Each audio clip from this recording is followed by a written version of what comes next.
tayo po'y pinalad na makakausap ang itinuturing na nating suki ng palatuntunan, ang mismong chairman ng Senate Committee on Finance, si Senator Sherwin Win Gatchalian. Senator Win, good morning po. Johnny Banyas, Drew Nasino. Live na po tayo sa DWIZ, Aliw Channel 23. Sen. Good morning po, Senator. Magandang umaga, John. Magandang umaga, Drew. Magandang umaga sa inyong dalawa. Isang mapulang labi, tuloy damit na umaga, Senator Win, ha? Good morning. Anyway, Sen, medyo naging kontrobersyal, unang-una, syempre, yung nakakainit ng ulong billing ng Meralco na maraming ang tawag doon, pass-through. Pass-through. Tapos, isa pa pong nakadagdag, yung tila baga pahayag nyo, pakiconfirm nga kung sa inyo talaga nang galing ito. Yung binabanggit na kailangan tulungan ang pinakamahihirap nating kababayan. Wala naman pong problema, Senator Win, kung talagang tutulungan. Pero ang dapat, di po ba, unang-una, sa pamahalaan manggaling ang tulong? Tama po ba, Sen? Particular yung binabanggit ni Senator, yung lifeline. Yung lifeline? Go ahead, Sen. Bigyan ko kayo, John at Drew, ng history nitong lifeline rate. Tama, nanggaling sa akin na dapat tulungan ang pinakamahirap natin mga kababayan. Responsibilidad natin yan na tumulong ng kapwa natin. Itong lifeline rate na ito, 2001 pa yan. Nung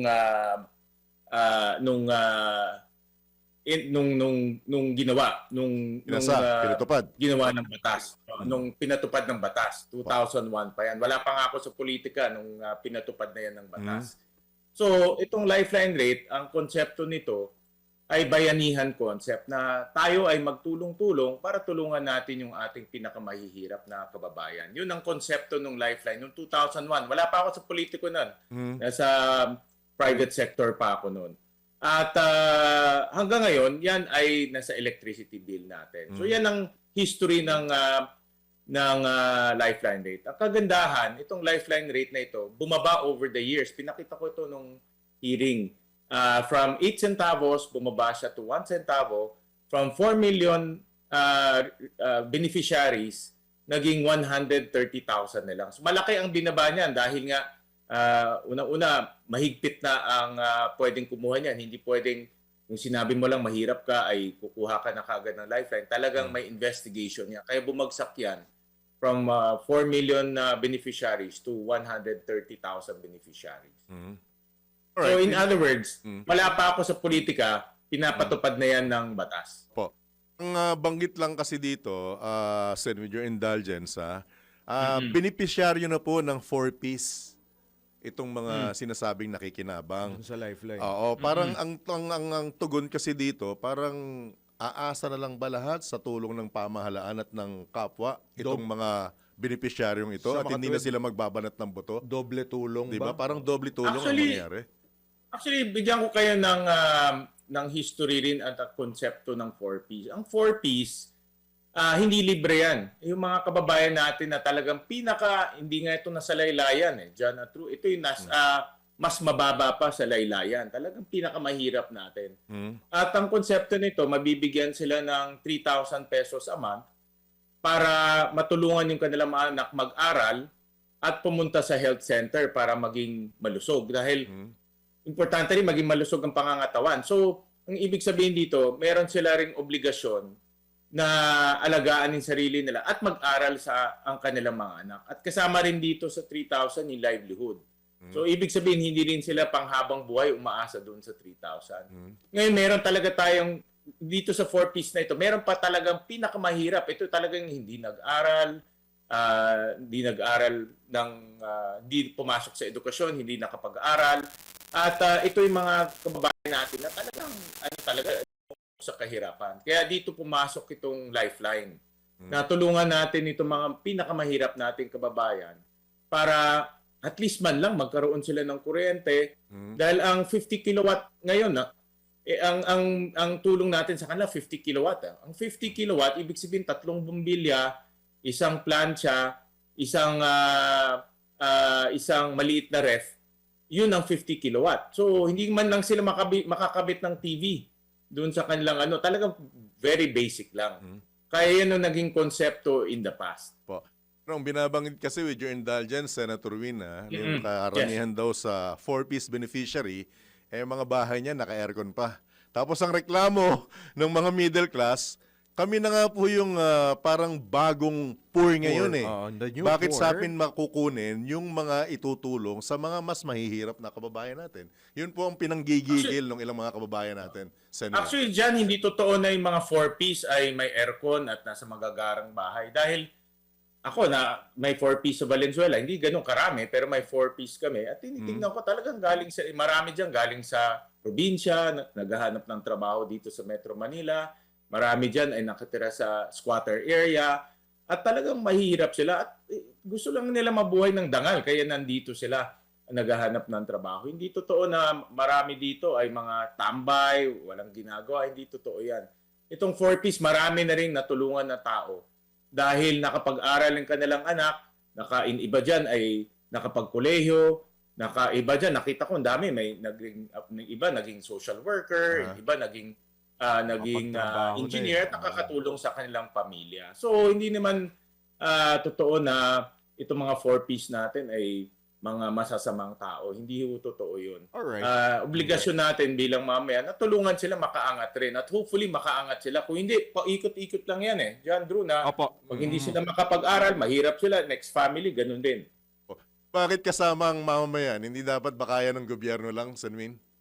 Tulungan. Actually, John, yung binabayaran nating taxes, lahat tayo nagbabayad. Nagbabayad ako ng income tax. Kayo nagbabayad ng tax. Yan ang nagpopondo sa mga 4-piece.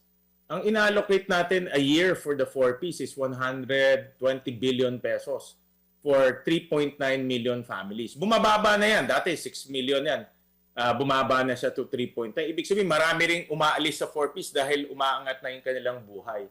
So basta umangat yung kanilang buhay, tanggal ka na kaagad sa programa. Hindi panghabang buhay yan. Kung let's say, nakagraduate na yung anak mo at nakapag-aral na, nakakatulong na sa pamilya mo, tanggal ka na kaagad sa 4-piece. At ang kagandahan, bumababa yung bilang ng 4-piece dahil marami ring mga kababayan natin na umaasenso yung kanilang buhay. So, kailangan lang talaga ng pantawid. Kaya nga, pantawid pamilya program to 4-piece. Kailangan lang talaga ng pantawid para mabuhay sila ng dangal. Opo, Senator, balik tayo dito sa mga pass-through charges na ito, no, dito sa ating mga bill. Actually, tinitignan ko kahapon yung bill. Nakita mo na? Nakaano medyo maliit eh. Unbundled. Ang malaki dyan yung babayaran mo. Yung babayaran. Pero kasi, Totoo yan. Actually, totoo yan. Yan yung nasa harap. Di ba? Ang problema sa ang lilitong paliwanag eh. alright. Di ba? Oh, Pero kung nagmumura, yung ayan oh. Yung malaki ba? Nakita namin sen, 1,000 lang kuryente mo. Daya mo ha. Baka nakapasok ka sa 4-piece ha. Daya ka sen ha. Hindi ako pwede pumasok doon. Pero kidding aside, Senator, itong mga... Isipahin ako ni Secretary Rex pag pumasok ako doon. 500 lang daw kuryente niya. Pero itong mga pass-through charges na ito, Senator, kasi ang dami niyan eh. May generation charge. Marami. Mga historical loss pa tayo pa rin May ano ba nagbabayad yun? eh. Fit all. Fit all. Di ba? May kung ano-ano. Nag-get all pa nga eh. Well, merong mga green energy sa may mga ganun pa eh. Tama. Pero yung mga ganyan po ba, Senator, kailangan ba sa consumer kunin, hugutin yan? Kasi ang sinasabi po ng inyo pong kasamaan dyan, ni Senator Bam, bakit hindi na lang hugutin sa national budget? Ga, may budget pati naman. si Congressman Yap, yun ang Congressman binanggit. Arthur Yap ng Murang Kuryente Party List ay nagkakaisa, bakit hindi na lang doon hugutin? Or may binabanggit naman si Napakaganda. Congressman Shell Joke mo, bakit sa mga electric company hugutin? Baka naman pwedeng yun ang solusyon. At syempre, yung EPIRA law, Tama. ang tagal na yan, di ba? Amend or Basura. kung ano man ang plano nyong gawin dyan sa EPIRA, Senator. Napakagandang tanong yan, Drew. In fact, itong lifeline, isa-isay natin. No? Itong lifeline, bumaba na yan. Ang laki ng binaba niya. Una, 8 centavos yan. Ngayon, less than 1 centavo na lang nga ang binabayaran sa lifeline. At yun na nga, noong 2001, ang konseptong pinapairal dyan ay yung bayanihan spirit. Dahil nga, marami tayong, that time, 2001. Ulitin ko yung timing, 2001 yun. So, wala pa tayo sa serbisyo publiko. At that time, ang pinapairal ng mga gumawa ng batas ay bayanihan spirit. Magtulungan tayo para matulungan natin yung pinakamahirap natin mga kababayan. Over the years, bumaba siya ng bumaba dahil yun, sinigurado nga na pinakamahihirap lang ang natutulungan. From 8 centavos, naging 1 centavos. Ngayon, tama ka, Drew, over the years, maraming batas na pinatupad o isinabatas na gumawa naman ng mga bagong pass-through charges o yung tinatawag natin cross-subsidy charges. So, kasama na dyan yung sa renewable energy. Ito, basahin ko yung bill ko. Kasama na dito yung Bilisan renewable mo yan. energy. Yan, tuloy natin yan. Legit yan. Missionary electrification. Yung missionary electrification naman, itong missionary electrification, ito naman ay kinukuha sa atin lahat para tulungan yung mga bayan sa isla. Dahil yung mga bayan sa isla tulad ng Palawan, Mindoro, Catanduanes, Masbate, lahat ito ay diesel. At kung hindi natin tutulungan sila, ang babayaran nila siguro baka kulang-kulang 30 pesos per kilowatt hour. So sinasubsidize yung mainland. Tayo ang nagsasubsidize. Ayun Kaya naman. isa sa mga tayo ang nagsasubsidize yan. No? Kaya isa sa mga konsepto na pinag-aaralan ko ngayon, lahat ng mga non-consumer related bills sagutin na ng gobyerno kasi hindi naman to wala namang kinalaman to sa konsumo natin. Ito ay mga government ilang porsyento charges. ba ang Lalabas Senwin, Kinukompute pakigandahan mo ha, kasi baka ma-off-air tayo dahil yung technician namin, nagwawala na. Dahil bakit daw sa atin? Bakit lagi tayo binabanggit? Na kinukuha na ng tulong sa mga kapwa. So itong mga government charges na ito lumalabas mga 56 centavos per kilowatt hour. So ito yung pinag-aaralan at sabi ko nga aking proposal, i-absorb na lang ng gobyerno para puro consumer-related charges na lang ang babayaran ng consumer. Tulad po ng oil deregulation lang iniiyakan ng matagal lang tagal na rin mga yan. nasa transport sector. Ito bang EPIRA, hindi pa rin talaga pwedeng galawin to para mas mapaayos? EPIRA nga eh. Ini-review rin yan. Diba? EPIRA. John at Drew. Opo. Nire-review rin. po. Tuloy-tuloy rin yung pagre-review at ito nga, dahil nga sa mga ganitong bagay, i-review ulit. Ang sitwasyon kasi nagbabago from 2001. Ang EPIRA is 2001 eh. Okay. Nagbabago ang sitwasyon, nagbabago ang mundo, nagbabago rin yung mga polisiya at dapat i-review rin regularly. Right. Diyan dahil sa segue lang kami sa isa pang malaking issue sa Senado. Okay na ba yung robe mo para sa posibleng impeachment trial, Sen? Yung caucus kahapon. Ako kasi galing ako sa 19th Congress, kung matatandaan natin, nag-umpisa na yung impeachment ng 19th of Congress, na udlot lang dahil sa Supreme Yun Court din ang gagamitin mo. Yun rin ang gagamitin. Okay. Anong nangyari po sa All Senators Caucus kahapon, Sen? Actually, wala ako kahapon dahil nasa Kalapan ako. Graduation speaker ako. Lagot. Biglaan ako dyan. Biglaan kasi All Senators Caucus, meron na graduation speaker ako kung hindi naman ako pupunta doon. Alright. Wala silang speaker. So nagpaalam ako kay SP na hindi ako makaka-attend. Pero ready na ba ang isang Senator Win maging Senator Judge? Well, nag-umpisa na ulit kami mag-review. Pinanood namin yung hearing ng House of Representatives. Nagre-review na rin kami ng mga dokumento na pwede naming i-review. Responsibilidad natin to eh. No? Either ayaw natin at sa gusto, kailangan natin gawin dahil bahagi ito ng ating responsibilidad. Yung anggulong maraming problema at may krisis pa sa langisa, dapat taunahin at isang tabi ang impeachment. Anong reaction mo doon, Senwin? Well, katulad na nasabi ko dyan, nasa Constitution to. At pag ang sabi ng Constitution, basta i-transmit sa atin, wala tayong magagawa kung hindi pakinggan o magkaroon ng pagdinig sa impeachment. At doon natin titignan kung mayroon bang basehan o wala. Kung wala namang basehan, pwede nang itapon kaagad. Baka wala pang isang araw, itapon na kaagad yan. Apo. Depende yan sa ebidensya na ipapakita ng prosecutor. Senator, may epekto ba yung paglilinaw ng Supreme Court doon sa termino na forthwith?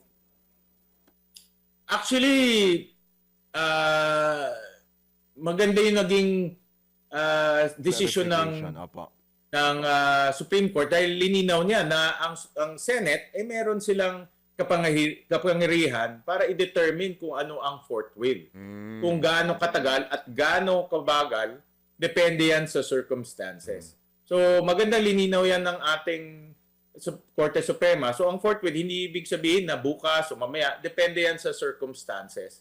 So dahil nga that time, ang circumstances ay nag-break na, so naudlot siya ng ilang araw o ilang linggo.